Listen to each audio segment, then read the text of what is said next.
Bonjour à toutes et à tous. Bienvenue à notre webinaire que vous connaissez très bien. Le webinaire aujourd'hui, revue technique des marchés, jeudi 21 septembre 2007, aujourd'hui 18 à 19 heures avec Laurent Haby, le président de la FAT. Avant que je donne le mot et aussi l'écran à Laurent, je veux juste vous rappeler que vous voyez bien sur l'écran que vous pouvez vous inscrire sur notre site à tous nos newsletters et aussi aux invitations au webinaire qu'on fait chaque semaine pour vous. Et voilà, donc aujourd'hui jeudi, je suis très content et on est très content d'être avec vous. Et je vais donner le mot tout de suite à Laurent et aussi évidemment l'écran pour qu'il puisse faire toutes ces belles analyses, comme d'habitude. Bienvenue à tout le monde. Merci Falco. Bonjour à tous, bienvenue sur ce webinaire. Alors je vais effectivement partager mon écran. Voilà, vous devriez le voir maintenant. Donc, nous sommes jeudi 21 septembre et bienvenue à ce webinaire organisé conjointement par BNP Paribas et la FAT, que je représente cette semaine. Un très gros programme pour vous, chers auditeurs. On a eu beaucoup de questions, hein, Falco, cette semaine par email. On vous encourage bien évidemment à continuer de poser vos questions. On va essayer d'être rapide et efficace parce qu'il y a effectivement beaucoup de sous-jacents à couvrir. On va regarder ensemble dans un premier temps le CAC 40 et le S&P comme à notre habitude. Ensuite, on va faire un focus spécial sur le secteur du pétrole parce qu'il présente une configuration technique qui m'a semblé intéressante. Des questions sur les actions avec à moyen terme Thales et Dassault Systèmes et à court terme Vallourec et Publicis. On a une question sur l'euro-dollar et le dollar après ce qui s'est passé hier aux États-Unis suite à la conclusion du FOMC et le communiqué de Janet Yellen. On va ensuite regarder le gold, c'est-à-dire l'or, à court et moyen terme. Ensuite, nous allons répondre à des questions qui sont théoriques sur des questions d'analyse et de trading. On y répondra rapidement. Et puis ensuite, à 6h moins 10, c'est vous qui travaillerez un petit peu, puisque je vous montrerai un chart et je vous demanderai de me dire ce que vous en pensez du point de vue de l'analyse et de me dire si vous voyez une tendance, si vous voyez un niveau d'invalidation. On regardera tout ça ensemble tout à l'heure. Alors, on va tout de suite donc commencer avec notre CAC 40. Et Laurent, permets-moi de juste interrompre. En fait, il y a Patrick qui demande si le CAC 40 va persister les 5300. d'accord. Alors, eh ben, on va justement regarder ça maintenant ensemble. Donc, vous avez à l'écran le chart du CAC 40 avec hier une journée favorable aux États-Unis qui s'est traduite également en Europe par une continuation haussière des cours, puisque vous le voyez, on a ouvert un petit gap haussier et on a franchi le premier niveau de résistance que j'avais identifié à 5248 points. Alors, le premier point important, c'est que cette zone de résistance, maintenant qu'elle est dépassée, pardon, on va vraisemblablement assister à une continuation de la hausse vers la prochaine zone à 5340 points. On a une structure des prix qui est haussière. Regardez, on va se mettre en ligne de clôture et vous voyez assez facilement qu'on est sur une séquence qui est haussière avec des creux et des sommets qui sont ascendants. C'est la définition même d'une tendance haussière. Tendance ici démarrée le 29 août, donc de très très court terme. Alors ça, c'est les aspects positifs. Il y en a qui le sont un petit peu moins. Le premier, ce qu'il faut bien prendre en compte, c'est le fait que l'ADX est toujours très très plat et sur une zone très basse. Alors l'ADX, c'est un indicateur technique qui montre quelle est la force de la tendance, et on considère que lorsqu'il dépasse la zone des 25-30, il signale le départ d'une tendance haussière forte. Là, vous le voyez, on a un ADX qui a été très très bas et très très flat, très très plat pendant toute la consolidation, ce qui montrait bien qu'il n'y avait pas de tendance. Alors, dans cet ADX qui est donc sur un niveau à 16,25, donc très bas, on a quand même un DI+, vous le voyez, qui est en hausse. Ça veut dire qu'on a une pression acheteuse qui se manifeste, et c'est un signe qui est positif. Donc, du point de vue de l'ADX, il n'est pas encore en train de nous signaler l'émergence d'une tendance. On est toujours dans un contexte, depuis le mois de mai, de consolidation, et dans ce contexte de consolidation, on est sur un mouvement de court terme qui est haussier.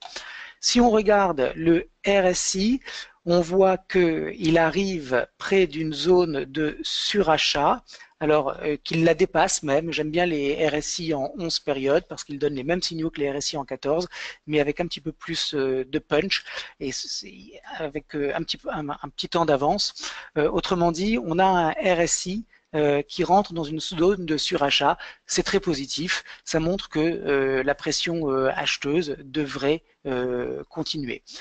Par ailleurs, on a des moyennes mobiles qui ont croisé en hausse. Je vous ai mis ici une 40 périodes et une 10 périodes exponentielles, et on voit qu'on a effectivement ce croisement ici qui montre qu'on a une accélération de très court terme qui est en train de se mettre en place, avec une moyenne mobile à 10 jours qui est haussière.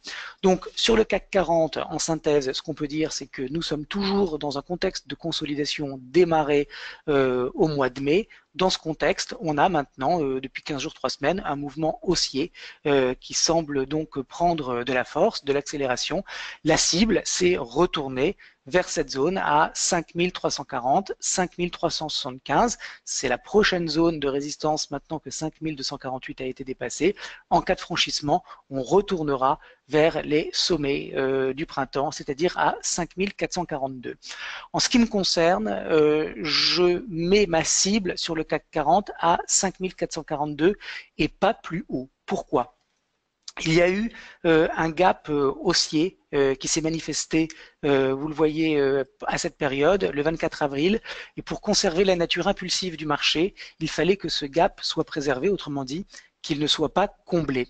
Ça n'a pas été le cas. Il a été comblé, autrement dit, on a une absence d'acheteurs sur un niveau important, ce qui fait que le caractère impulsif a été perdu, et on est maintenant, en ce qui me concerne, c'est ma lecture, dans un schéma de consolidation latérale. Autrement dit, on va aller vraisemblablement retester les sommets du mois de mai à 5442, mais je ne me fixe pas comme cible un niveau de prix plus élevé, justement parce que pour moi, le comblement du gap a généré un préjudice technique qui fait qu'on est passé d'un marché dont la nature était haussière impulsive à un marché qui est en consolidation. Autrement dit, on vise le haut du range à 5442. Ça ne veut pas dire que le CAC ne va pas aller au-delà de 5442. Mais ça veut dire que d'un point de vue technique, je vise ce niveau. On verra comment les opérateurs se comportent sur ce niveau de résistance. Peut-être qu'il y aura un nouveau consensus qui émerge et qui fera qu'on arrivera à dépasser. Et là, pour le coup, ça serait un signal fort. En tout cas, pour le moment, je n'ai pas de raison de penser que ce niveau va être dépassé pour le moment. Voilà, donc c'est fini pour le CAC. Voilà ce qu'on pouvait en dire. On va regarder le S&P. Le S&P, il fait un nouveau plus haut historique. Regardez, on va se mettre en ligne de clôture. On voit qu'on est allé chercher un niveau qui n'avait jamais été atteint au préalable. Et pourtant, malgré ce nouveau pic historique qui a été inscrit, on est bel et bien en présence d'une tendance haussière qui est molle. Alors pourquoi cette tendance haussière, je la trouve molle? Eh bien, je vais mettre un ADX toujours en 14 périodes. Et vous le voyez, on a un ADX qui est toujours très bas et très flat, très plat. C'est pas du tout le genre d'ADX qu'on a envie de voir dans une tendance haussière. Autrement dit, c'est vrai que les prix progressent, mais ils progressent lentement. Et pour le coup, on a vraiment un ADX qui n'arrive pas à prendre du tonus et à décoller. Je vous disais tout à l'heure que pour signaler l'émergence d'une tendance forte sur l'ADX, qu'elle soit haussière ou baissière d'ailleurs, il fallait qu'il dépasse en tout cas la zone des 20 points et de manière préférable vers les 25-30. 30, c'est vraiment une belle tendance. À 30, sur un ADX, on rentre dans le cœur de la tendance. Donc vous voyez, on est très très loin de ce niveau. Autrement dit, c'est ce que je vous disais déjà la semaine dernière. Je vous disais que pour moi, le S&P était dans un mouvement haussier qui s'apparentait techniquement à une consolidation haussière. Ça veut dire quoi? Ça veut dire que on a des retracements qui sont profonds à l'intérieur des impulsions précédentes, que la vitesse est lente, que le momentum par conséquent n'est pas très élevé et que c'est vrai qu'on progresse, mais on le fait de manière vraiment très lente. Alors, on voit bien que le DI+ ici est en train de repartir à la baisse. Donc, c'est pas non plus quelque chose de très favorable. Si on met un RSI, on voit que lui aussi, en 14 périodes, il a échoué à rentrer en zone de surachat. Il a calé sous 70, il est plutôt 68-33. Autrement dit, on a un RSI qui nous montre qu'il y a de la pression acheteuse, mais il n'y a pas véritablement pour le moment de tonus dans cette tendance. Alors, le niveau d'invalidation sur le S&P, le niveau d'invalidation de ce mouvement qui a démarré donc le 21 août, eh bien, ça serait le comblement du gap et une clôture sous 2456. On a un S&P qui est en progression positive. Pour que cette progression reste intacte, il ne faut pas combler ce gap et il ne faut pas casser et clôturer sous 2456. À court terme, tant qu'on est au-dessus de ce niveau, la tendance est haussière. Sur un horizon de temps un petit peu plus long, le niveau qui invalide le mouvement haussier actuel, il est sur 2418, c'est-à-dire le dernier creux. Autrement dit, tant qu'on est au-dessus de 2418, eh bien, le mouvement que vous voyez qui a démarré en janvier, au début de l'année, reste toujours haussier. Si on cassait 2418, alors 2418, 2404, alors on retournerait dans une lecture plus neutre sur le S&P. Laurent, Voilà ce qu'on pouvait dire. Oui. Daniel, il y a Daniel qui pose la question très simple, je trouve. En fait, tu vas peut-être y répondre. Faut-il vendre les S&P? Surtout pas. Il ne faut pas vendre le S&P parce que, pour plein de raisons. La première, c'est que pour le moment, regardez, on se met en ligne de clôture, on est en train de faire un nouveau sommet. Ok, donc, c'est un marché qui est en train de faire un nouveau pic historique. En ce qui me concerne, encore une fois, je ne vends pas les sous-jacents, que ce soit des indices ou des actions, qui font des nouveaux pics historiques, parce que ça veut dire, même si je viens de vous dire que le momentum était faible, ce sont quand même des titres qui sont forts et qui, par conséquent, sont plus portés par un consensus acheteur que le contraire. Deuxièmement, on a des prix qui sont toujours au-dessus d'une moyenne mobile ultra rapide, une 10 périodes, c'est-à-dire 10 jours de cotation. Tant qu'on est au-dessus de cette moyenne mobile, il n'y a absolument rien à vendre. Il faudrait déjà qu'il y ait une cassure significative. Alors tout ce que je vous dis vaut pour aujourd'hui, jeudi.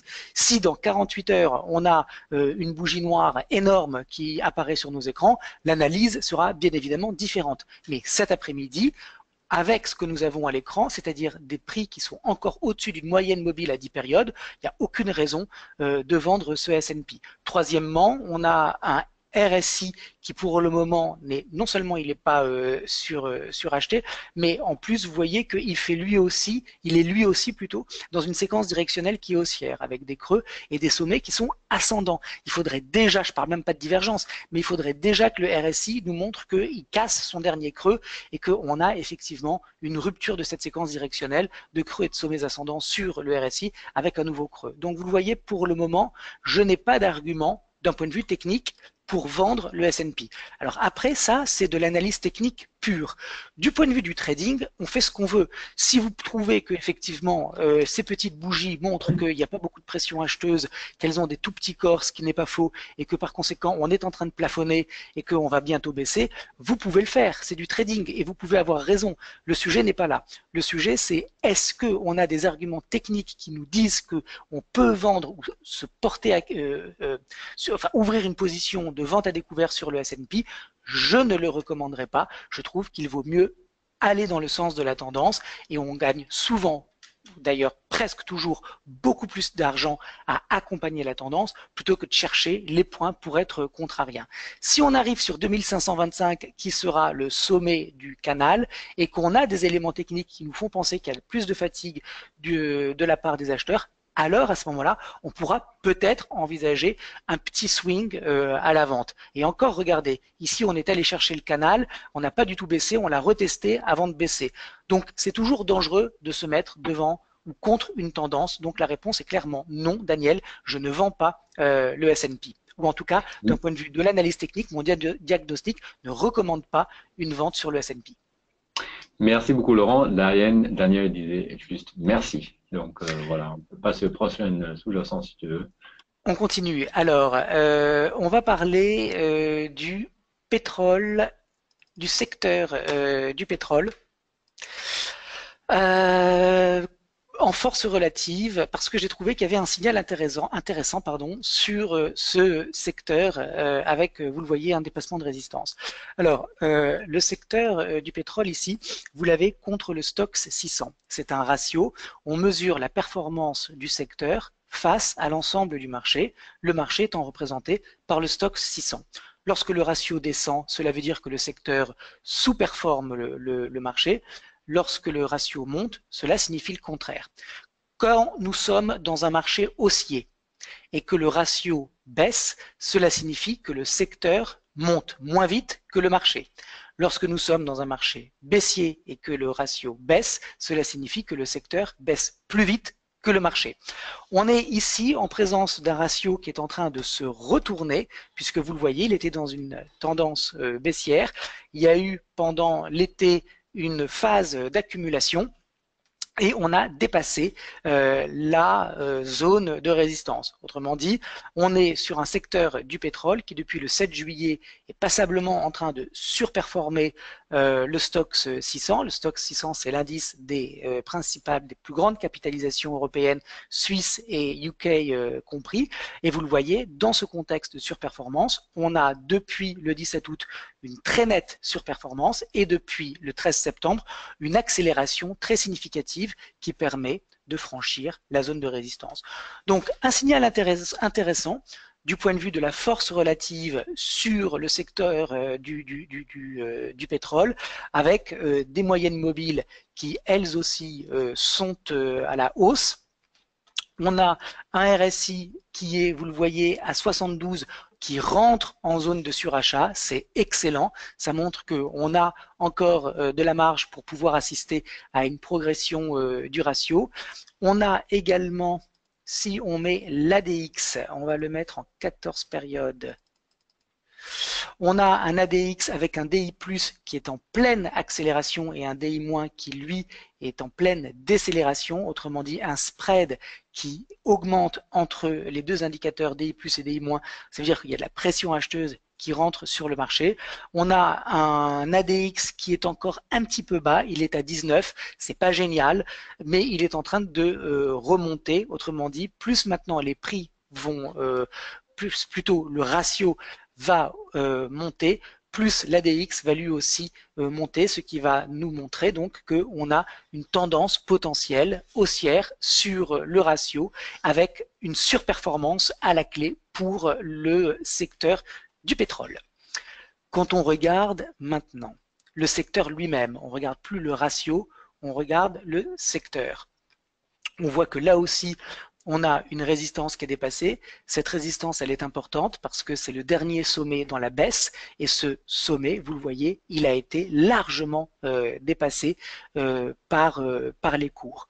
On a donc une accélération haussière très importante avec des prix qui sont au-dessus d'une moyenne mobile à 10 périodes, donc très rapide, qui elle-même est très bien orienté à la hausse, qui a croisé la moyenne mobile à 40 périodes. Autrement dit, on va vraisemblablement sur le secteur pétrolier vers la prochaine zone de résistance, la polarité à 306,55.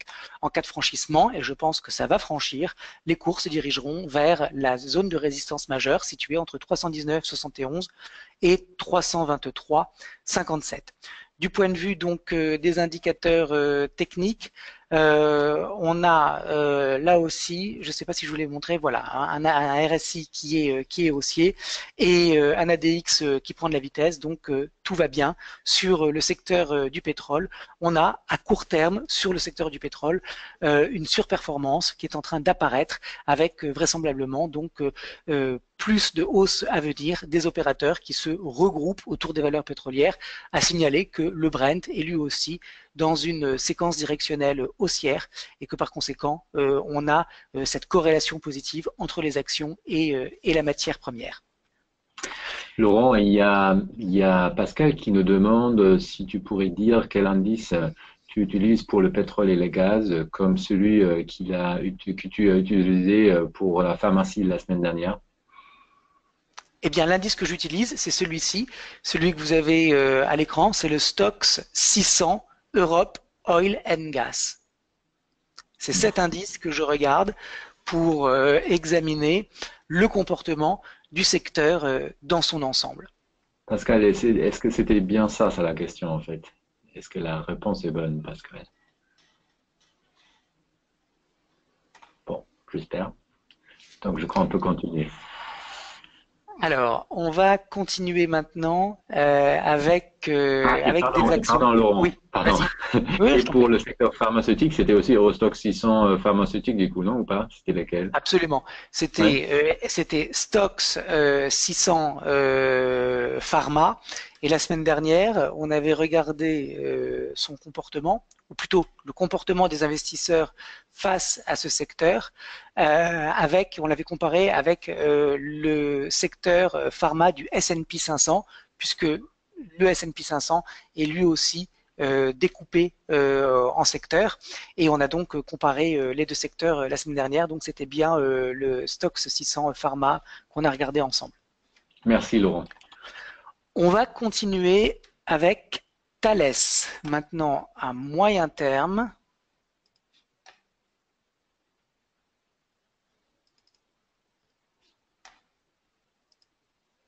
Voilà.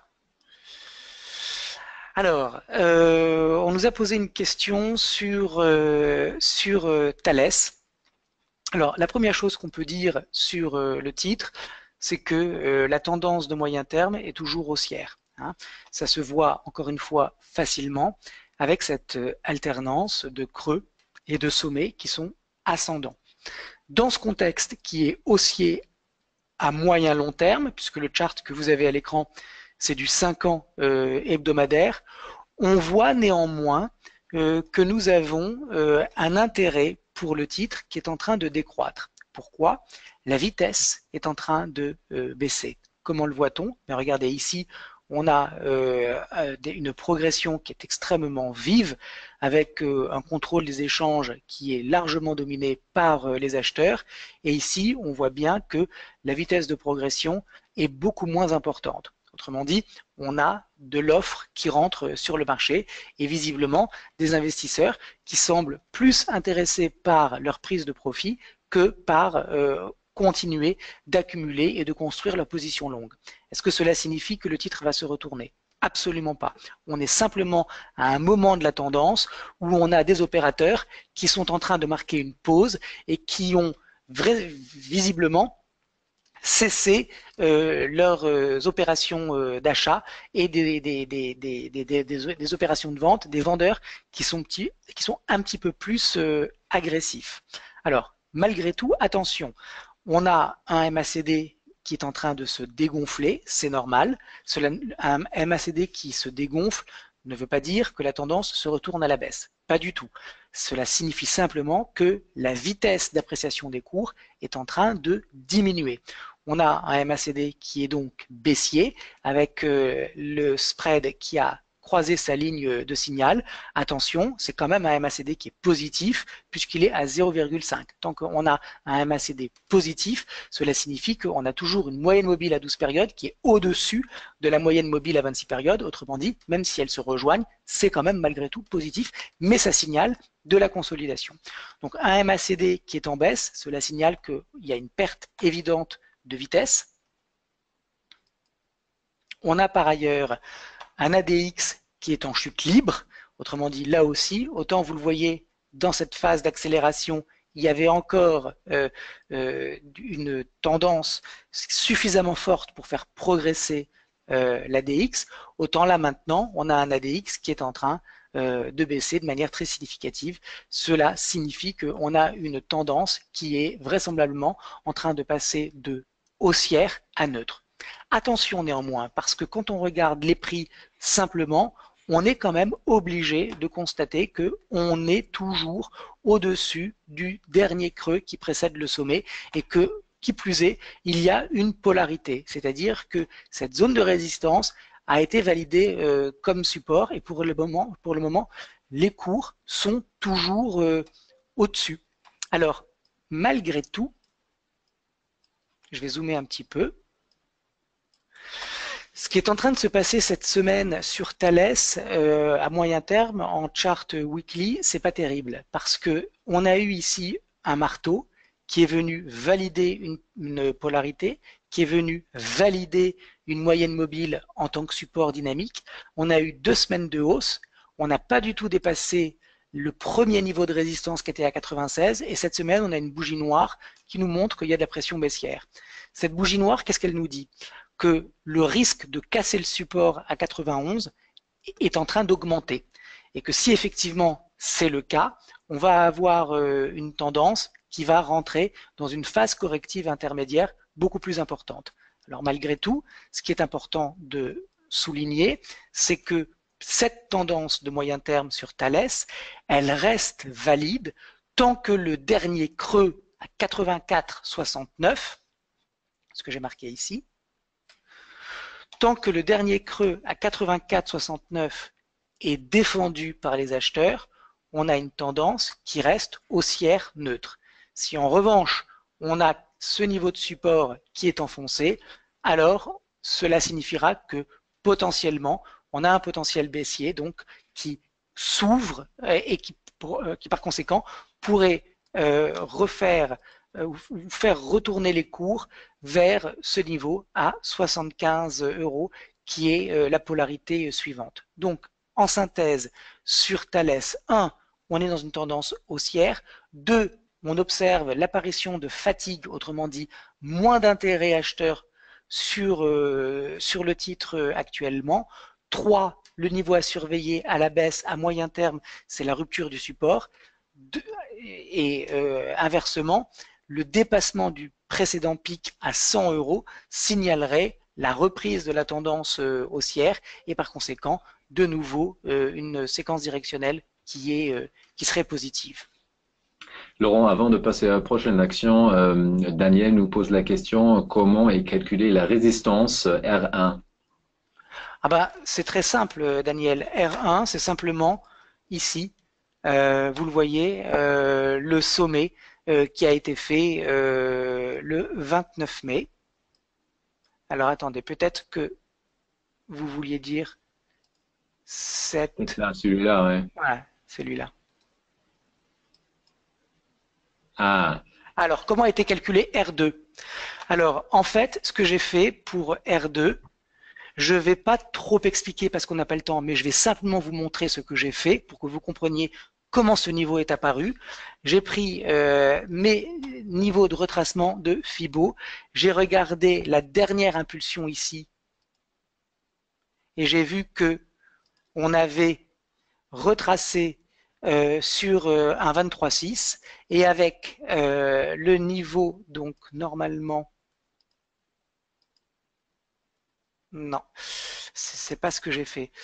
Je ne me souviens plus, Daniel, comment j'ai fait pour trouver mon R2. Alors attendez. Ah, peut-être que j'ai pris ça. Je sais plus, Daniel. Je sais plus comment j'ai fait.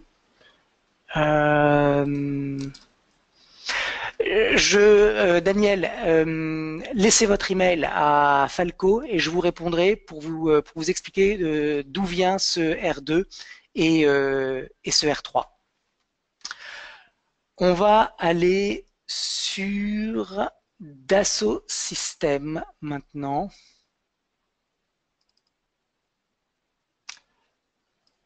À moyen terme. Alors, Dassault Systèmes, vous avez à l'écran 5 années d'historique en hebdomadaire. On est sur un titre qui est en train de faire un nouveau sommet historique marginal, mais malgré tout c'est un nouveau sommet historique. Donc on a une valeur qui est forte. Et on a là aussi une séquence directionnelle qui est toujours positive, puisqu'on a des creux et des sommets qui sont ascendants.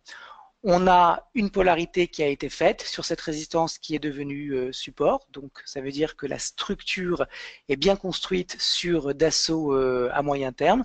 Et encore une fois, on a des moyennes mobiles 20 et 50 qui sont bien orientées avec un écart qui est en train d'augmenter entre les deux moyennes. Autrement dit, c'est plutôt positif du point de vue du momentum. Le RSI, lui, il montre que y a malgré tout moins de force qu'on pourrait le croire avec, vous le voyez, cette divergence baissière, c'est-à-dire que le prix ici a fait un nouveau sommet par rapport au précédent. Et le RSI, lui, a échoué à faire un nouveau sommet. Ça veut dire que sous l'apparente force du titre, puisqu'il est en train de faire un nouveau sommet, on a malgré tout une pression vendeuse qui est en train de se manifester. Et d'ailleurs, on la voit assez bien, cette pression vendeuse, puisqu'on est finalement en trading range sur Dassault et qu'on est potentiellement cette semaine en train de réintégrer le range. Autrement dit, si on réintégrait et qu'on repassait sous la résistance, alors cela signifierait que d'une tendance haussière, on passerait à une tendance latérale plate avec un retour possible sur le milieu du range à 80, voire un petit peu plus bas à 76. Alors, le MACD, vous le voyez, il vient de croiser à la hausse, mais il est quand même un petit peu faible. Il faudrait dépasser ce niveau pour avoir une confirmation de la reprise du momentum. Et donc, ce qu'on peut dire sur Dassault, c'est que on est toujours en présence d'un titre qui est fort, mais qui est en train de décélérer. Autrement dit, quand la vitesse diminue, cela signifie que l'intérêt pour le titre est en train de diminuer et qu'on a des vendeurs qui deviennent un petit peu plus agressifs. Les niveaux à surveiller sur Dassault, c'est le creux qui précède le dernier sommet. Autrement dit, tant qu'on reste au-dessus de 76,80, cela signifie qu'on est toujours dans une tendance haussière. Si en revanche, on cassait 76,80, alors cela signifierait que le risque baissier est de voir les cours revenir sur le support suivant à 70 euros. Pour le moment, ce n'est pas le cas, mais vous le voyez, on a fait ici, je vais zoomer un petit peu. On a fait ici une étoile filante qui n'est pas idéalement placée, mais qui montre malgré tout la pression vendeuse qui est rentrée sur le titre la semaine dernière. Et on a là une bougie qui, si elle devait clôturer de cette manière, serait une bougie d'avalement baissier sur résistance. C'est pas terrible. Ça veut dire que sur Dassault, on est potentiellement sur un titre qui va se mettre à consolider maintenant. On va regarder Vallourec, à moins qu'il y ait des questions. Falco. Non, non, non, il n'y en a pas pour le moment. D'accord. Tout va bien. Alors, sur Vallourec, on est sur une tendance qui est clairement baissière depuis le début de l'année, avec, vous le voyez, des sommets qui sont baissiers et des creux qui sont également. Le niveau qui invaliderait cette structure baissière, ça serait la capacité des acheteurs à faire passer les cours au-dessus du dernier sommet qui précède le dernier creux. Et le dernier sommet significatif pour moi, ce n'est pas celui-ci, c'est celui-ci. Autrement dit, tant qu'on reste sous 5,80, on est sur un marché qui reste baissier, ou en tout cas qui peut se remettre à baisser à n'importe quel moment. Dans ce contexte baissier de court terme démarré depuis le début de l'année, on a un titre qui est dans une phase de correction intermédiaire qui, elle, est haussière et qui est caractérisée par ce rebond technique depuis la zone des 4 euros. Alors, premièrement, vous le voyez, on a une moyenne mobile à 10 périodes qui est haussière, on a des prix qui sont au-dessus. Malgré tout, attention, on a une moyenne mobile à 40 périodes qui est toujours baissière, même si la 10 vient de croiser la 40. Ça veut dire qu'on est typiquement sur une collision d'horizon de temps avec un mouvement haussier de très court terme qui est fort, qui est tonique, et qui est donc un rebond technique qui pourrait continuer, mais qui s'inscrit malgré tout dans un contexte qui, lui, reste faible. Alors, c'est vrai que quand on met le MACD, on voit que on a une hausse de l'indicateur depuis donc cette zone à moins 0,22. Donc c'est plutôt positif. Attention, parce que quand on regarde le RSI, on est toujours en présence d'un indicateur qui est lui baissier. Pourquoi? Parce qu'il a fait un plus bas à 20 et qu'il est pour le moment à 65. Des bornes comprises entre 60, 65 et 20, 25, ce sont les bornes d'un RSI baissier. En revanche, quand on est sur un RSI dont les bornes sont entre 35-40, voire 40-45 et 75-80, 80-85, on est en présence de bornes d'un RSI haussier. Donc on a un RSI qui est baissier pour le moment. Et surtout, même si on est en phase de reprise sur Vallourec, il faut bien comprendre que tant qu'on est sous ce niveau de support qui est potentiellement en résistance et qui représente 62% de toute cette impulsion baissière, on est sur une zone de prix qui va peut-être générer des nouvelles opérations de vente. D'autant plus qu'on a eu une stabilisation des cours sur ce niveau à 5,15 et qu'on a eu beaucoup d'opérateurs qui se sont fait piéger sur ce niveau et qui vont peut-être en profiter pour sortir leur position acheteuse perdante sur la polarité, et c'est la raison pour laquelle 5,15 pourrait être une zone à partir de laquelle la tendance baissière reprend son cours. Donc ce qu'on peut dire sur Vallourec, techniquement parlant, c'est que 1, on est dans une tendance qui est baissière depuis le début de l'année, donc depuis 9 mois, donc tendance baissière de moyen terme. 2, dans le contexte de cette tendance baissière, on assiste actuellement à un rebond technique qui est fort. 3, ce rebond technique est en train d'amener les cours vers une zone de polarité qui est également un niveau de retracement de Fibonacci à 62% qui pourrait remettre en selle les vendeurs.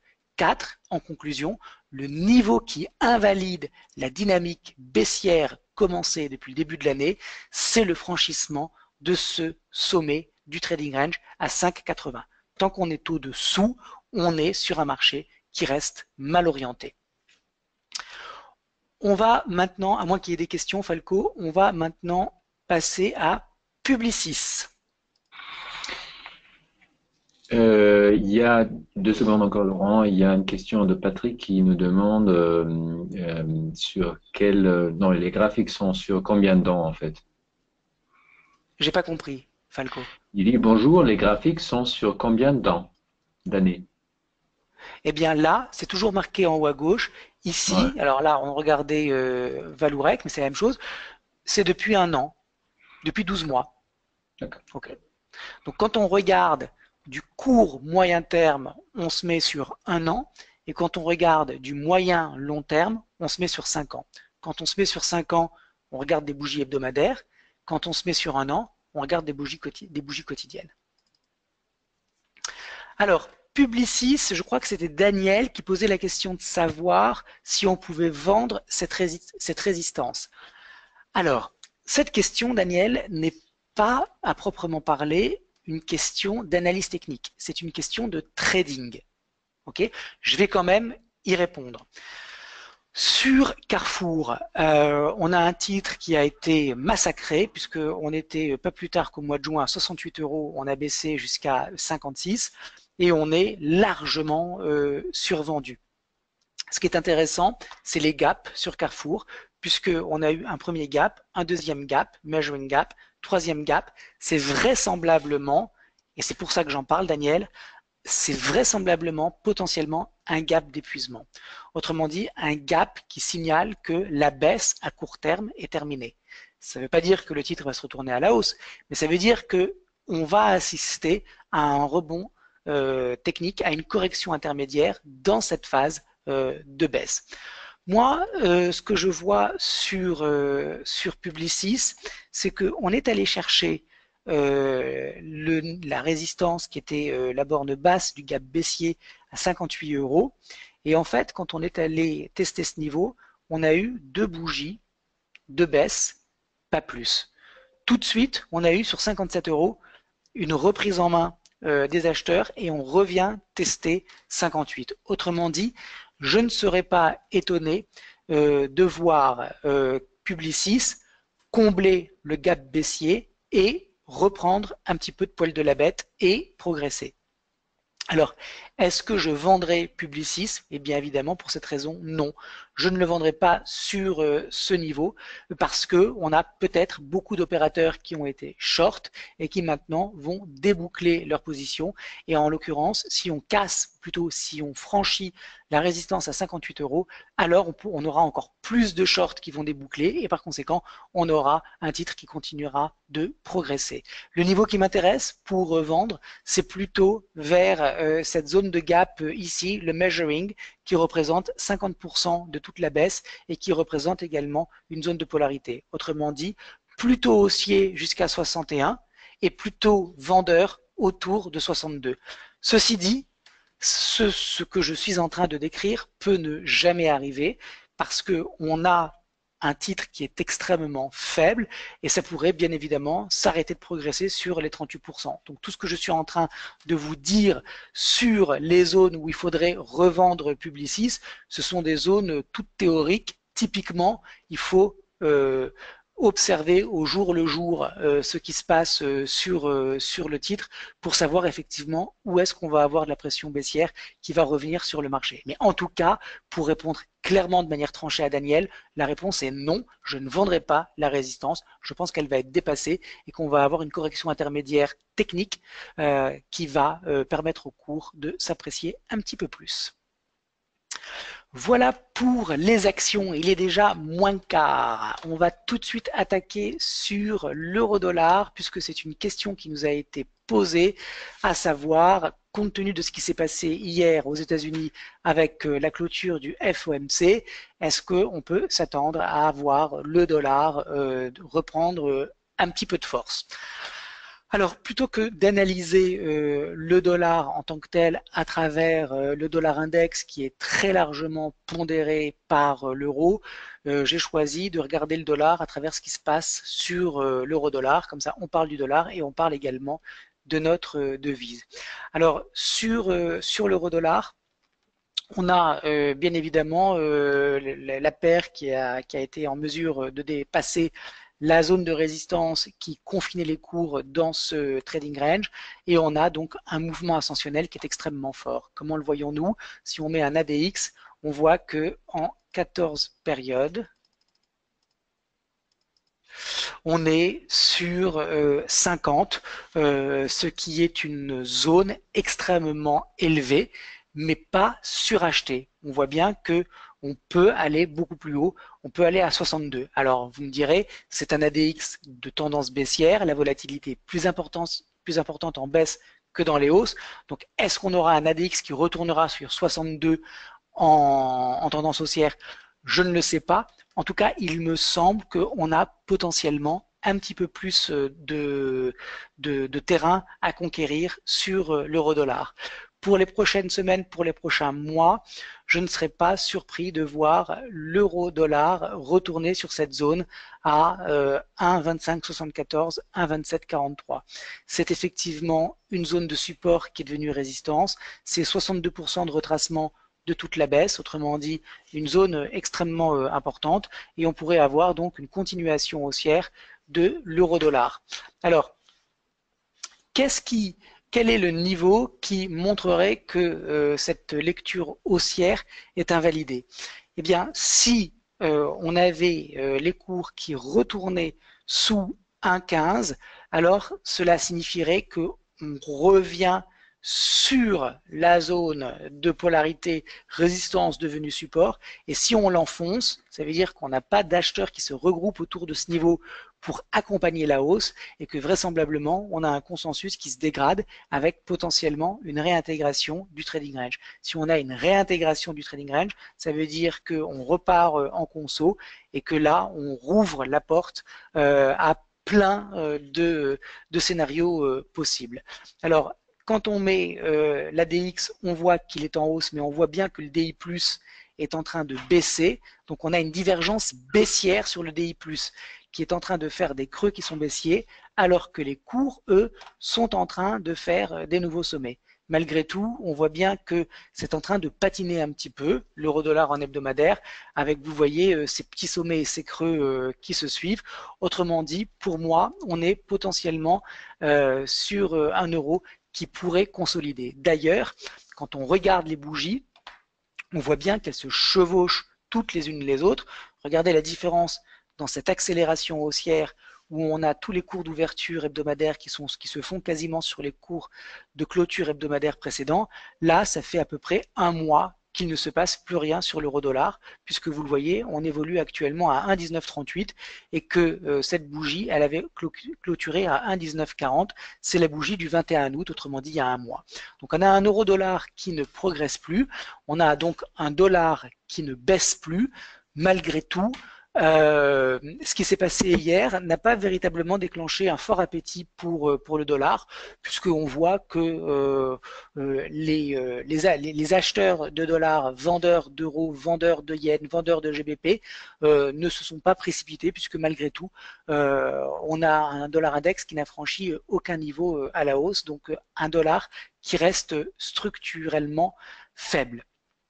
Donc, le dollar reste faible, on a un euro-dollar qui reste fort, on a malgré tout une baisse du momentum, une baisse de la vitesse que nous enregistrons sur les cours actuellement. Un retour sur 1,1660 ne peut pas être exclu.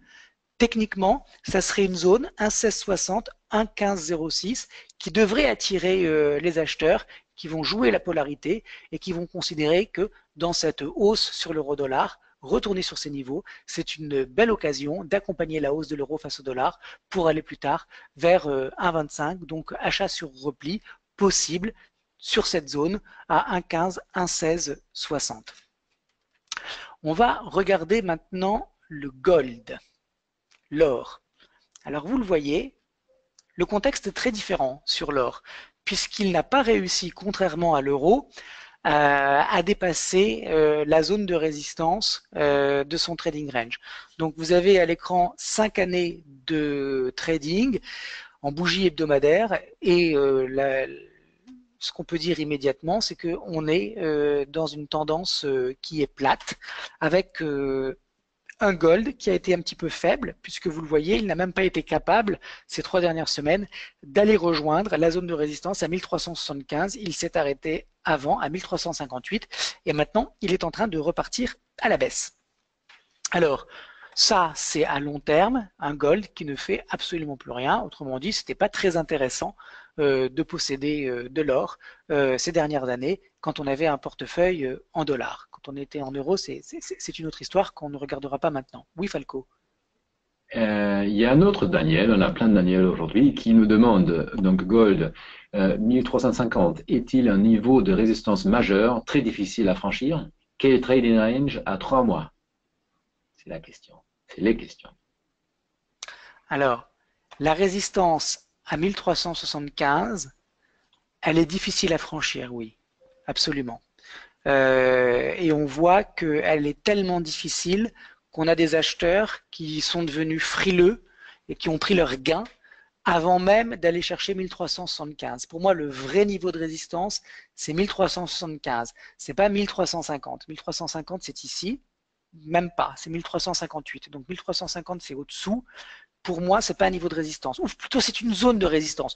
On peut dire qu'effectivement, on a peut-être une zone entre 1340 et 1375. Mais puisqu'il faut donner un niveau, je prends le niveau qui monte au maximum l'exigence, et c'est 1375. Donc la résistance, elle est sur ce niveau, où on est donc en tendance plate. On voit néanmoins, quand on regarde la DX, que on est à l'intérieur de cette tendance plate de long terme, on est sur une tendance de moyen terme qui, elle, est haussière, puisqu'on est allé chercher un point bas en décembre 2016, c'est-à-dire il y a une dizaine de mois, à 1121, et que depuis que ce point bas a été touché, eh bien, nous sommes dans un mouvement d'appréciation. Alors, ce mouvement d'appréciation, il s'est fait en 3 temps. Première impulsion haussière, grosse consolidation latérale, et puis de nouveau, impulsion haussière. Attention, parce qu'on a ici un niveau de polarité qui doit théoriquement attirer les acheteurs pour que ce mouvement ascensionnel soit préservé.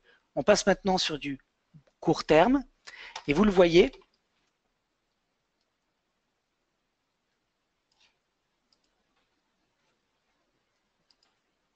on est sur le gold un petit peu à la croisée des chemins. Donc, impulsion haussière, consolidation, tendance latérale, et on est en présence à nouveau d'un mouvement d'impulsion haussière.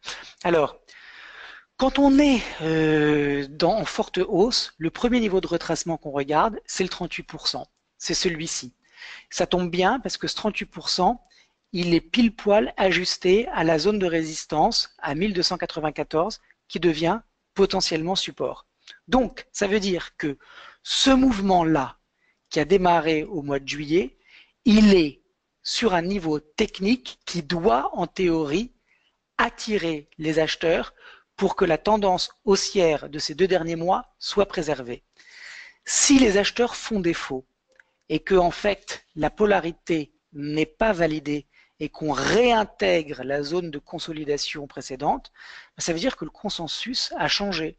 Ça veut dire que ce qui était potentiellement envisageable comme une zone d'achat ne l'est plus. Si elle ne l'est plus, ça veut dire que la psychologie collective des opérateurs qui interviennent sur l'or est en train d'évoluer négativement et qu'on va vraisemblablement retourner sur la zone de support suivante à 1265. Donc, sur le gold, j'ai envie de dire qu'il y a urgence à court terme à réagir sur les niveaux actuels pour conserver le caractère haussier du sous-jacent. Si on n'a pas, et pour le moment c'est vrai qu'on a une mèche basse, mais on a aussi un long corps noir, donc on n'a pas de marteau qui va clôturer vraisemblablement la séance de ce soir. On a une pression baissière qui continue de s'exercer. On a une moyenne mobile à 40 périodes qui était bien positionnée puisqu'elle était en support dynamique sur un 38 et une zone de résistance, et on voit que les cours ont enfoncé cette moyenne mobile. Donc attention, sur l'or, on a un risque baissier qui est en train d'apparaître si les acheteurs ne se manifestent pas immédiatement. Du point de vue de la DX, on est en chute libre depuis ce niveau à 47, mais ce qu'il y a de négatif sur la DX, c'est le DI- qui est passé au-dessus du DI+. Ça veut dire que la correction montre potentiellement qu'elle peut continuer. Alors, je vous montre des indicateurs. Souvenez-vous que c'est toujours le prix qui fait foi. Il faut vraiment attendre la fin de la journée pour voir si on a une réaction haussière sur le gold. Si on ne l'a pas, ça veut dire qu'on a vu à long terme qu'on était dans un trading range. Eh bien, ça voudrait dire qu'à court terme, on retourne à l'intérieur du trading range. Et ça pourrait même être considéré comme un facteur positif pour les actions, puisque un gold qui baisse, ça veut dire qu'on a des opérateurs qui sont plutôt positionnés sur les equities qui sont considérés comme plus risqués. Voilà. Alors, Falco, on a terminé maintenant avec les charts, avec la revue à proprement parler. Il est 18h55. Donc, on va attaquer des questions maintenant qui nous ont été posées par Alain, des questions qui sont théoriques. Par conséquent, je ne passerai pas beaucoup de temps, mais je veux quand même répondre à Alain. Alain, il se pose la question de savoir si les volumes sont considérés comme un composant, un facteur significatif en analyse technique et si finalement le fait qu'il y a maintenant des bourses alternatives, je pense notamment à Turquoise et Shy X, qui font que les volumes sont éclatés, est-ce que ça reste toujours pertinent? Alors, c'est évident que les volumes donnés par Euronext sont moins significatifs maintenant qu'on a des blocs qui sont échangés sur d'autres bourses. Maintenant, ce qui est évident, c'est que lorsque vous investissez ou lorsque vous prenez des positions sur des valeurs, des actions qui n'ont pas beaucoup de volume, vous prenez un risque sur la liquidité. C'est-à-dire que quand il n'y a pas beaucoup d'opérateurs, le risque, c'est que quelques opérateurs peuvent faire bouger les cours en leur faveur de manière beaucoup plus significative. Pour faire bouger un cours comme Apple ou Google ou Microsoft, compte tenu du flottant qui existe, il faut vraiment beaucoup d'argent pour faire évoluer en sa faveur les cours de manière durable. C'est impossible. Donc plus vous allez être positionné sur des titres qui ont du volume, moins vous prenez de risques de manipulation. Voilà ce que je peux dire à Alain. J'ai Dominique qui dit dans l'usage des indicateurs. Laurent, Oui, Laurent, oui, juste, excuse-moi, une question de Bernard qui nous pose quand même une question. Ces autres bourses sont-elles très importantes par rapport au l'Euronext en termes de volume? oui, elles le sont. Et elles le sont de plus en plus. Donc, c'est pas du tout à la marge. Il y a des vrais volumes de transactions qui sont faits surtout sur CHI-X, CHI-X, je crois un petit peu moins turquoise, mais enfin ce sont clairement des bourses alternatives sur lesquelles il y a des échanges et qui rendent donc les volumes sur l'Euronext moins significatifs. Hein, donc c'est pour ça que les volumes, moi j'y fais de moins en moins attention parce que ça ne reflète pas l'ensemble des échanges. Merci, Alors, Laurent. j'ai Dominique qui nous pose la question suivante. Pour les indicateurs, comment prendre sa décision ou comment mesurer les probabilités d'une évolution par rapport à une autre? Alors ça, Dominique, eh bien c'est ça toute l'expertise qu'il faut avoir. Comment évoluer les probabilités qu'un scénario se passe plutôt qu'un autre. Alors, premièrement, c'est l'expérience. Deuxièmement, c'est l'instruction. L'analyse technique, c'est comme tout le reste. Pardon. Il faut travailler, il faut bosser, il faut comprendre quelles sont les différentes familles d'indicateurs. Il y a des indicateurs de tendance, de momentum, il y a des indicateurs des indicateurs contracycliques. Autrement dit, il y a, j'imagine, entre 200 voire plus indicateurs techniques qui existent actuellement et disponibles sur les plateformes. Il faut comprendre avec quel indicateur on travaille pour qu'il ne nous donne pas de fausses informations et mettre les probabilités de son côté. Donc c'est l'instruction, la pratique pour comprendre effectivement quels indicateurs utiliser. Ceci dit, pour répondre plus concrètement à votre question, plus vous allez avoir d'indicateurs qui ne sont pas redondants, qui donnent une information qui converge avec d'autres indicateurs. Autrement dit, quand vous avez une confluence d'indicateurs dans le sens d'une tendance ou dans le sens d'un retournement de tendance, vous augmentez les chances de succès. Alors, c'est là que ça devient un petit peu plus subtil.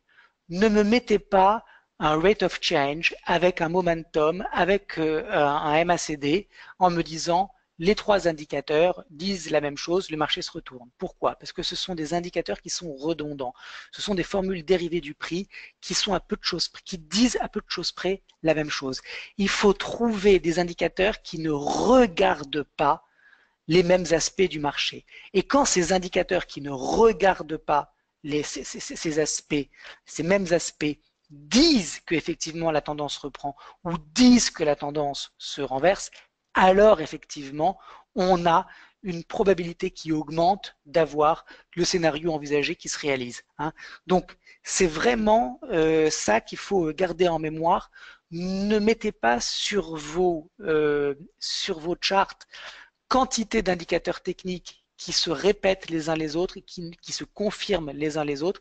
Cherchez des indicateurs techniques, cherchez vous êtes un détective, vous êtes détective sur les marchés. Donc cherchez des indices qui ne sont pas, qui ne décrivent pas la même chose. Alors, j'ai une question de José. Pouvez-vous montrer les niveaux d'entrée et de sortie quand on se place sur une action ou un indice? Alors non, je ne peux pas faire ça. La question est trop vague, mais je vais quand même y répondre. Les niveaux de stop, quand vous faites votre analyse, c'est le niveau qui invalide le scénario que vous envisagez. Je m'explique. Vous êtes en présence d'une tendance haussière et vous cherchez à savoir où est le stop. Le stop, c'est le niveau qui invalide la tendance haussière. Le stop, c'est par conséquent le dernier creux qui précède le dernier sommet, et c'est également le prix auquel vous vendriez ce marché. Autrement dit, quand vous êtes dans une tendance haussière et que vous cherchez à savoir où est-ce que vous mettez votre stop, posez-vous la question, où est-ce que je vendrai ce marché? À partir de quel niveau de prix je passerai vendeur à découvert? Eh bien, c'est ce niveau de prix qui est en fait, en général, le bon niveau de stop loss. De la même manière, vous êtes vendeur à découvert et vous vous dites, quel est le niveau de stop de cette tendance baissière? Eh bien, posez-vous la question, à partir de quel niveau de prix j'achèterai ce marché? Prenez la position inverse. Si vous êtes vendeur, quel est le niveau sur lequel ou au-dessus duquel j'achèterai ce marché? Eh bien, c'est très souvent le bon niveau de stop. Voilà, Falco, chers auditeurs, on n'a pas eu le temps de faire notre jeu. À vous de jouer, où je voulais vous proposer de faire vous-même une analyse. J'espère qu'on aura le temps la semaine prochaine. Voilà, il y avait beaucoup de questions. Merci beaucoup pour vos questions. Merci beaucoup pour votre intérêt. J'espère que j'ai été en mesure de vous éclairer et de vous donner de nouveaux outils pour réfléchir convenablement et de manière bénéfique donc sur les marchés. Cette revue technique est terminée. La FAT remercie BNP Paribas et remercie également toutes les personnes qui ont été présentes cette semaine. Il y en a eu beaucoup. Je vous souhaite à tous une excellente soirée et puis on se donne rendez-vous la semaine prochaine.